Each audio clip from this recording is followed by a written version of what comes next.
Hi, I'm C.C. Péan, and this is Reclaiming Your Health.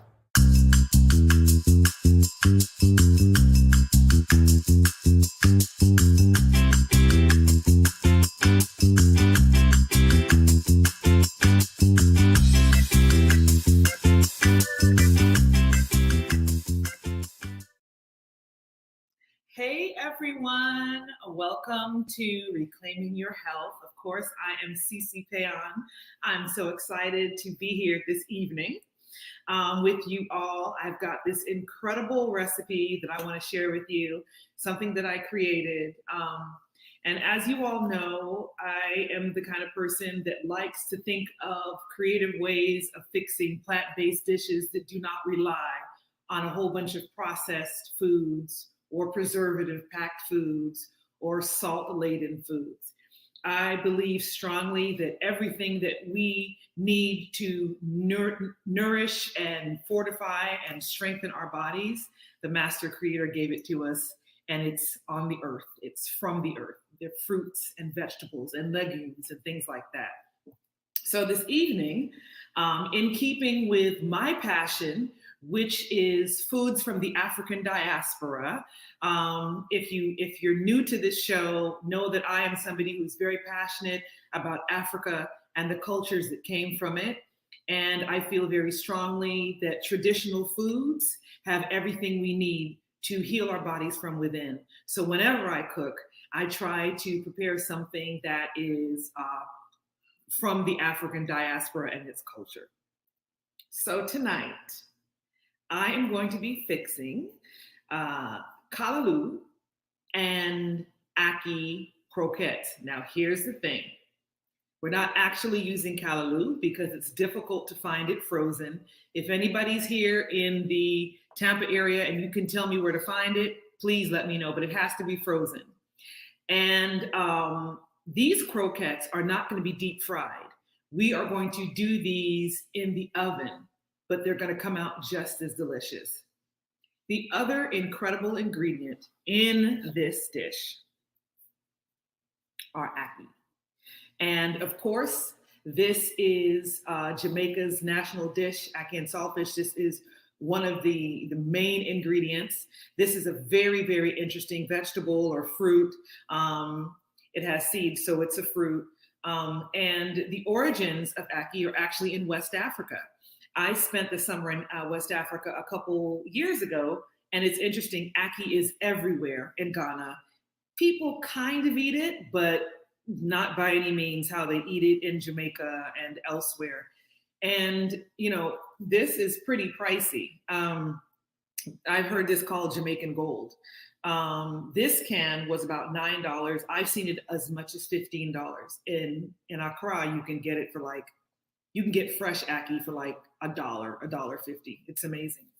So one of the ingredients is ackee. The other ingredient is going to be cut leaf spinach. So we don't have the callaloo, so we're going to use cut leaf spinach.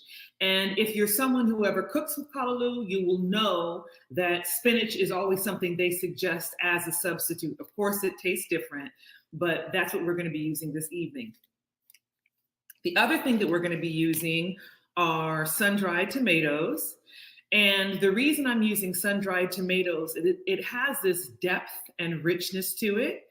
In the traditional dish of ackee and saltfish, you get that kind of umami that really it's like this really satiating, like salty deliciousness that comes from the saltfish. And this is going to mimic that flavor.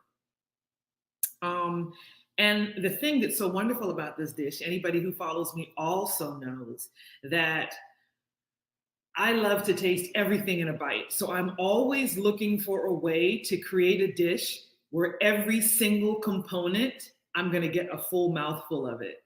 I'm obsessed with it. And I'm obsessed with building layers of flavor. And I do that. I build layers of flavor because I want to avoid using a lot of salt or using salt at all. So what's interesting about this dish is that the sun-dried tomatoes that we're using, they come packed in oil, but I drain off the oil. So they're tender and they already have a saltiness to them and an oiliness to them. And the ackee also comes in a brine. So it also has some saltiness to it. So in terms of adding salt, it's going to be very little salt that we're going to add to it, but it's going to be incredibly delicious. Two things that are also going to go with this dish are a tomato jam that I made and a zippy garlic sauce. So you will see those at the end. We're not going to make those this evening, but they're going to be served with it. And we'll talk a little bit more about recipes at the end of this episode. So what is so incredible about this dish is that it is one of the easiest things to make. If you are a beginning cook, you've got it. You need a food processor, or you're going to have to be really, really good with cutting up things. I would say a food processor. Why do I say a food processor? Because again, I like to taste everything in a bite.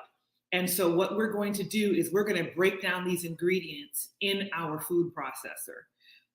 So what we're using is a bag of frozen spinach, frozen chopped or cut spinach. You're going to need to thaw this out. This is a key part of the ingredient. You got to do this right. You want to thaw out your spinach, and I'll show you how I did it. I thaw it out, and we can do the overhead shot in a colander. And what I do is I will squeeze. I don't know if you can see. I think you can see that. I squeeze out any excess liquid because we want this as dry as possible. Anybody who's ever made cauliflower bread has done this kind of thing, because with cauliflower bread, you have to microwave or steam the cauliflower and then wring out all the liquid.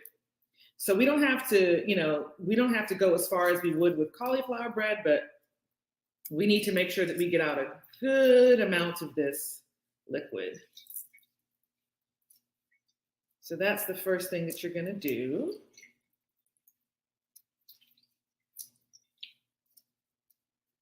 I would not suggest that you microwave the spinach. Honestly, what I would do is if I plan on cooking it, I would take the bag out and place it in my sink, or I would take it out and pull it in the colander over another bowl so that it does this on its own, and then you can get in there at the end and take some more out. Okay, so you can see we've got a good amount of liquid here. So we're gonna get rid of that. And I'm just gonna drop this spinach in a bowl. And it doesn't look like there's much spinach here, but you will be surprised. We're gonna have quite a few croquettes made from this. Okay, so what we're going to do now, we are going to get to our food processor.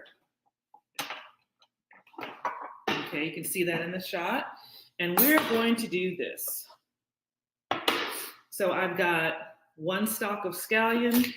You're gonna see I'm just gonna cut it up. I've obviously washed this already. I'm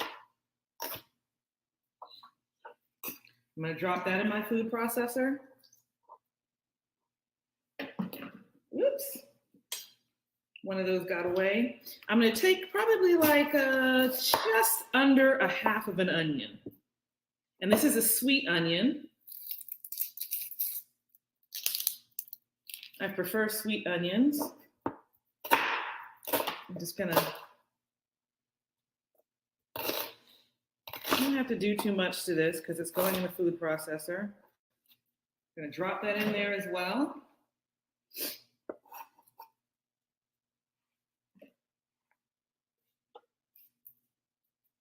I've got 2 cloves of garlic. I'm gonna use my handy little garlic crusher.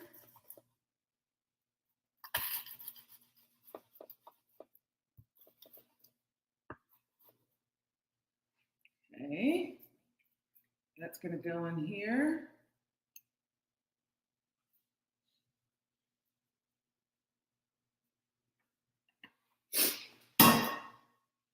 I had a few mushrooms. Just gonna drop those in. You don't have to put them in, but it's all gonna be broken down and it adds a nice little added a little texture to it. And then I'm going to put in my sun-dried tomatoes. Now these tomatoes, I'm going to chop them up a little more because you don't want big chunks. But because they've already been sitting in that oil, it's going to break down pretty easy. I always suggest getting the ones in oil.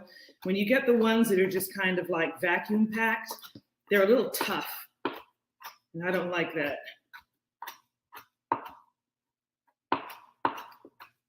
So you see how easily that broke down? And that's now going to go, oops. That's going to go in the food processor as well.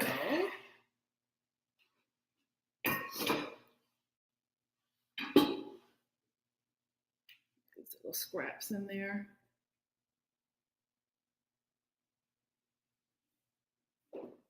Oops. All righty. Could you grab that from me, Bax? And the next step is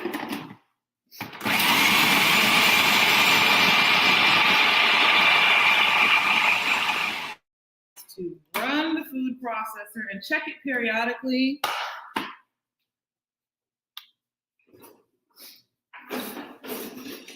And scrape down the sides.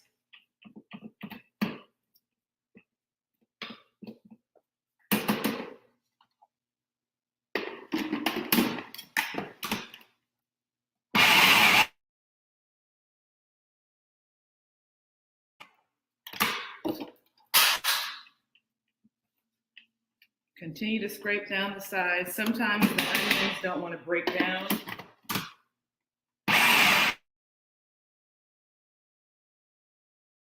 And as I've said in the past, you know, some people like texture, some don't. So if you're somebody who doesn't like a lot of texture, just keep pulsing this until it gets to a real fine, like mince. I wouldn't suggest a paste, but I would say a real fine mince should work.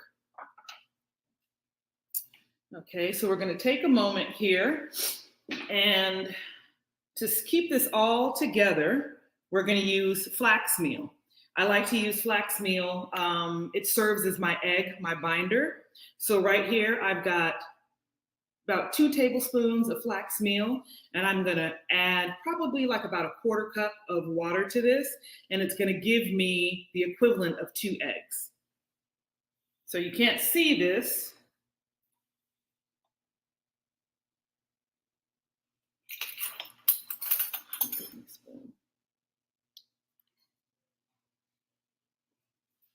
So here we go. My trusty assistant is going to hand me a spoon. And this is our egg substitute. The great thing about it, flax is so good for you. It's great if you have any kind of inflammation issues, but especially like high blood pressure, diabetes. Flax is really good for you. So we've got this. This is about a good 2, about the equivalent of 2 eggs. Okay, see that? So we're going to put that aside. And now we are going to put together our Callaloo and Ackee Croquettes. And if you all have any questions, feel free to ask them. I love questions. I love interactive sessions.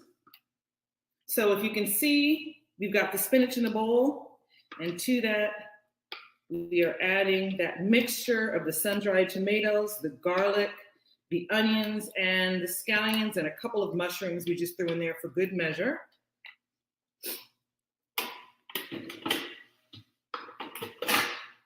And so we're going to just make sure that this is well mixed.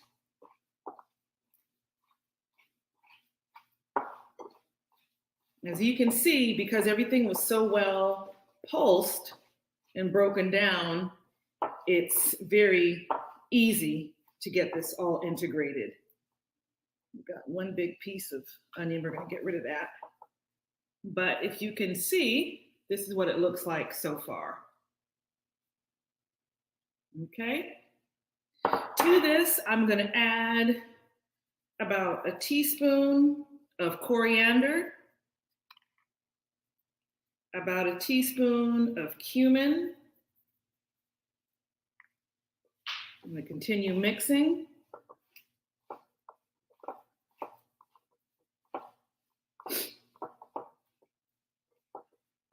One of my favorite ingredients to use is something that's called mushroom salt.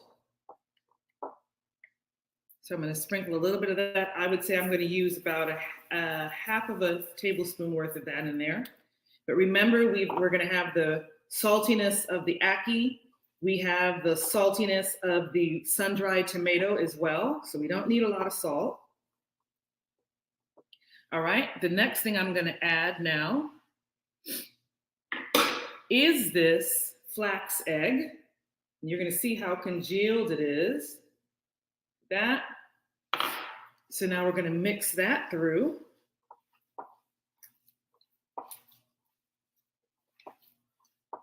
And you should see how it's, if you can see how it's coated the mixture. So I'm just going to keep on to make sure it's all incorporated. The next thing we're going to use is our ackee. Now, I love ackee, so I'm going to use all of this, but you can use as much as you'd like. It's one of the ways to, if you maybe like the flavor of ackee, but not the texture, this is one of the ways to incorporate it into your dish. I just need to make sure that this is, we've got all of our liquid off of it, all the brine. Now, a lot of times when people use ackee, they want it to be in, they don't want it to break down too much.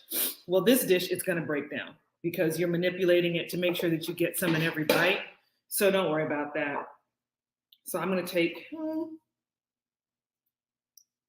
that's probably a good half of the can. And I'm going to continue to mix this in.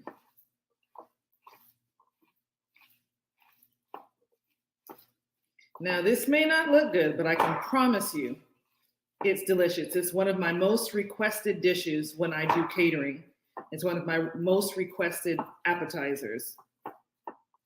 Okay, so we've got that in there. The next thing we're going to do, we're going to use about a half a cup to 3/4 cup of plain breadcrumbs. See that? Now, if you're somebody who has a gluten issue, you can always use gluten-free breadcrumbs. That's fine. So we're going to use about 3/4 cup.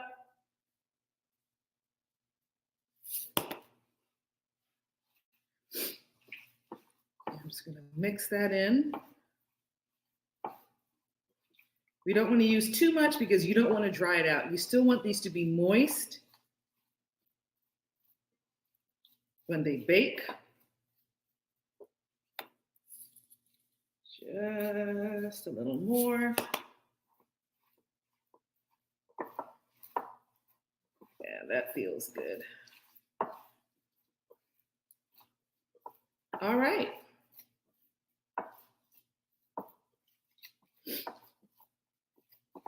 That's it. It is well combined. If you take a look at this, it is well combined. So let me just rinse off my hands, and then we're going to get to forming our croquettes.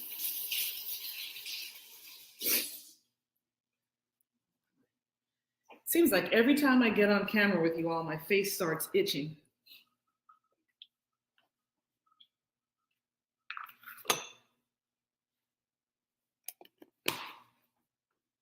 So in addition to the plain breadcrumbs, what I like to do is I like to use panko crumbs to roll my croquettes in. Because when you see spinach after it's cooked, it takes on like this really dark kind of unattractive color. And remember, we're cooking not only for taste, but we want it to be pleasing to the eyes as well. So I do that.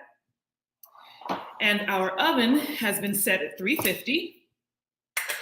Depending on your oven, these are our panko breadcrumbs we're using now. Depending on your oven, this should take about 20 to 25 minutes. If you want it a little tougher, go 25. If you want it to be a little softer, more moist, I would say 20 minutes. So what we're gonna do, so I put some panko breadcrumbs in the bowl. I have a scoop here. Depending on how big you want it, you can do them bigger. I think that this size is a really good size because you can have them as appetizers. You could have them as, like as an entree. You can have 3 of them on your plate with like pasta or something like that, or some rice. Or some roast breadfruit or something like that. There's a lot of things you could do with this. You can even use them on a hoagie in place of your typical meatballs. So I did a scoop here. I'm gonna put it in my hand. If you get weirded out with this, you can always use gloves. And I'm gonna roll it into the form of a ball. It's just that simple. Then I put it in my panko breadcrumbs.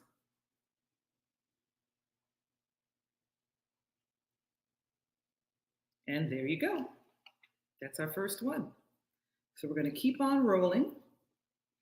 Now, I would think that this will make maybe about 15 of these. You can also shape these like patties if you want to, like a hamburger patty if you want to.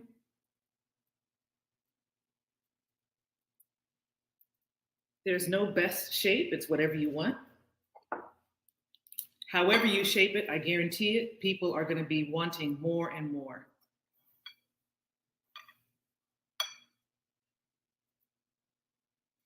Any questions? Is anybody there? I'm not seeing any kind of interaction today. Any questions?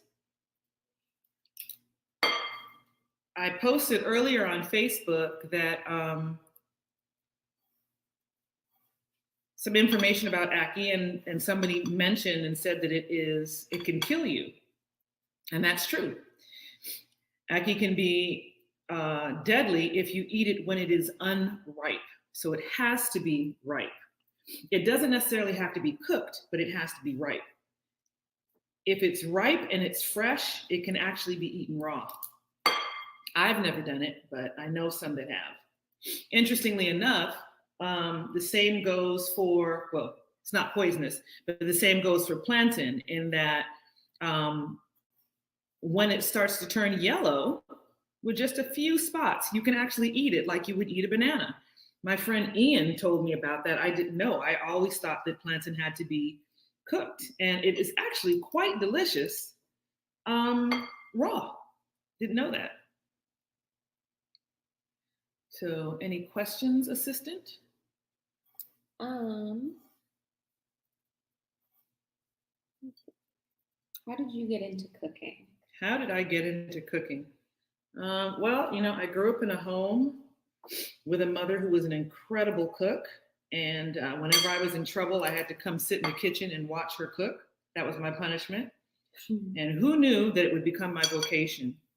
But I lost my job in 2008 when we had the first big recession of my adulthood.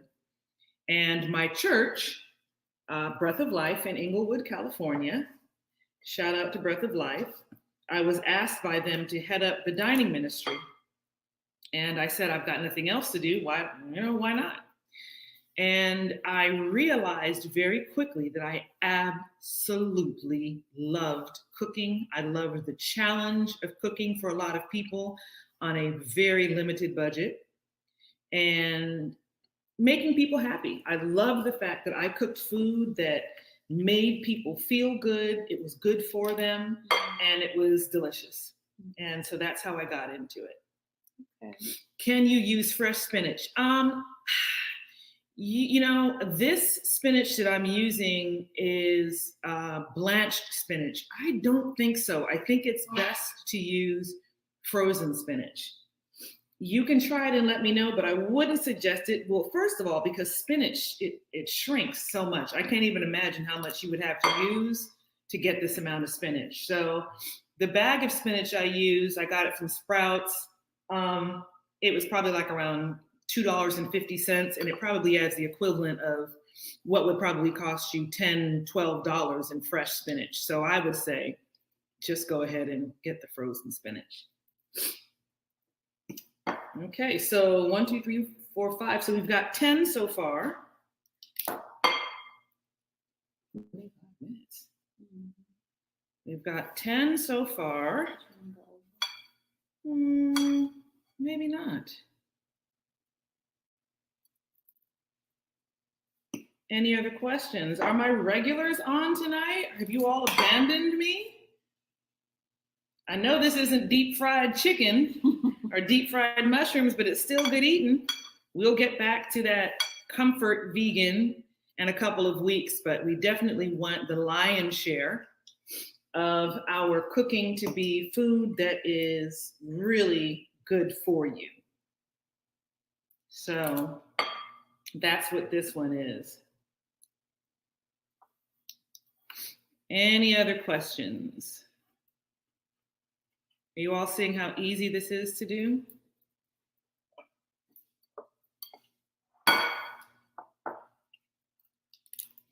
You know, I have said this, and it is so true, that when you become a vegan or when you're transitioning into a vegan lifestyle, the temptation is to do what's easy. And a lot of times that is processed and prepared, preservative, packed food. And it really is not best for us. And I think that those of us who belong to a particular denomination in particular have fallen into that. So part of what I wanted to do with this is to show you that you don't have to do that and to really rethink what a meal is and what constitutes or what can take the place of meat in your diet. I believe that the closer we eat things to its natural state, the better it is for you. I'm sure I sound like a broken record, but I say that your body takes what it needs from it and it gets rid of the rest. And that is what our goal is. All right, so we've got 15, 16, and I think this is going to be 17.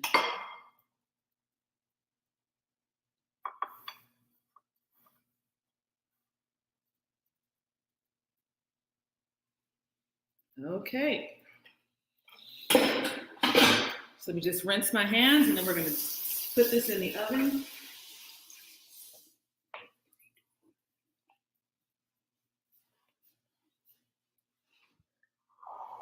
Just clean up a little bit.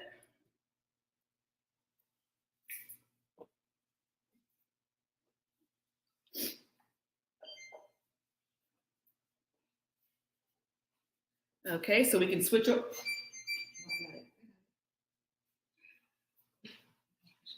Switch over to the oven.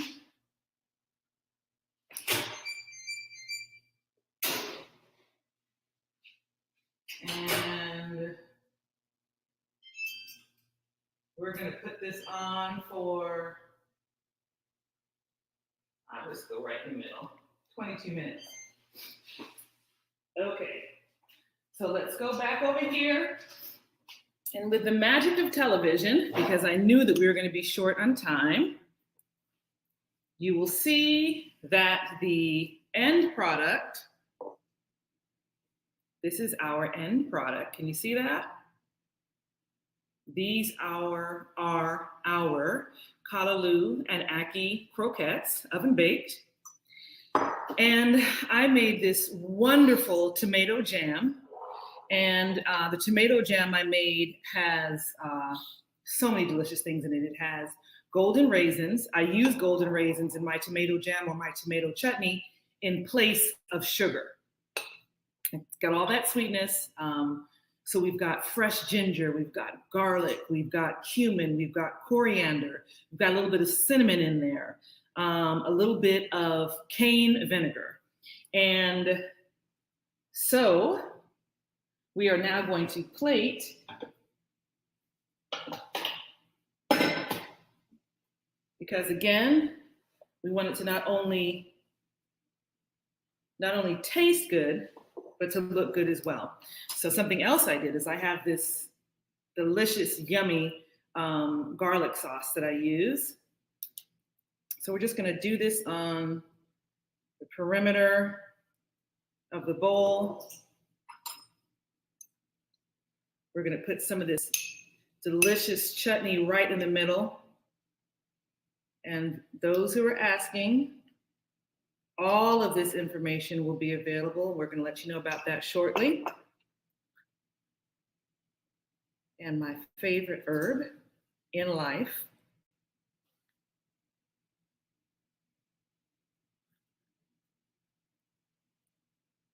use some more of that here.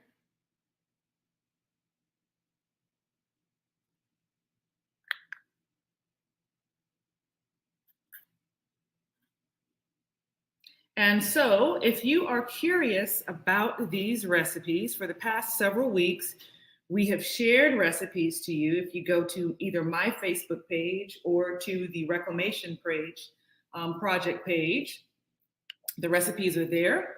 But moving forward, you're going to be getting my recipes off of ccpayan.com. I want to be able to engage with you all more. I want to be able to give you much more information, nutritional information about me. So please visit ccpayan.com. But I will continue to be here week after week sharing these incredible recipes with you. But I want you to get an overhead shot. Oh, my favorite herb. My favorite herb probably is thyme. I love fresh thyme. I love it, love it, love it. Can we get an overhead shot of this dish? Is that lovely? And it's so yummy. I will let you know that I prepared some of this earlier and my niece ate 3 of them. So it's super yummy. It looks delicious. It is delicious. This tomato jam or tomato chutney that's in here. I don't know if you can see that. It's really super simple to make. Of course, I'll be sharing the recipe with you. The garlic sauce that goes on it is super simple to make. I will be sharing that with you. Thank you for tuning in. Please visit ccpayan.com. My gentleman is working on getting that up and running. If it's not there, if you go there right now and it's not up and running, let me know. Come to my page and let me know, or go to the Reclamation Project and let me know. But we're working furiously to get it ready for you so we can give you all some incredible content and great recipes to cook. It has been my honor cooking for you tonight, and I will see you next week, Tuesday. Bye-bye.